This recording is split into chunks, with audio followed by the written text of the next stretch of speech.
خبر شامل کرتے ہیں خوشاب سے۔ ہمارے حقیقت نیوز کے نمائندے طیب ہاشمی کی رپورٹ کے مطابق نئے تعینات ڈی پی او خوشاب اسد الرحمان نے ڈسٹرکٹ خوشاب کے تھانوں کے ایس ایچ او صاحبان کے تبادلے۔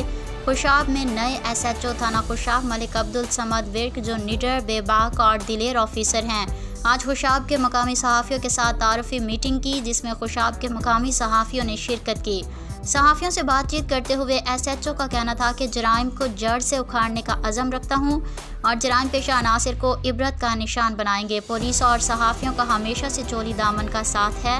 صحافیوں کا کام ہے جرائم پیشہ افراد کی نشاندہی کریں، پولیس کے ساتھ بھائی چارے سے رہیں۔ جب سے ڈی پی او اسد الرحمان صاحب نے ڈسٹرکٹ خوشاب کا چارج لیا، جرائم میں واضح کمی دیکھنے کو ملی۔ جس طرح سے ڈی پی او خوشاب ورک کر رہے ہیں، وہ دن دور نہیں جب خوشاب جرائم پیشہ افراد سے پاک دکھائی دے رہا ہے۔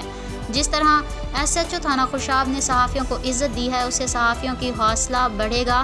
اور صحافیوں کا کہنا تھا کہ اس طرح کی میٹنگ وغیرہ ہونی چاہیے۔ اس موقع پر ملک خرم سیکیورٹی انچارج تھانہ خوشاب نگاہ حسین خان بلوچ، سید فرمان شاہ بھی موجود تھے۔ مقامی صحافیوں میں ایس ایم نقوی، نمائندہ لاہور رنگ، Haji Umar Khan, bureau chief A1 news Malik Imran Awan, district reporter royal news, camera man Malik Kamran Awan عرف کامی اور نشتر پریس کلب کے صدارتی امیدوار عبدالرحمان موجود تھے۔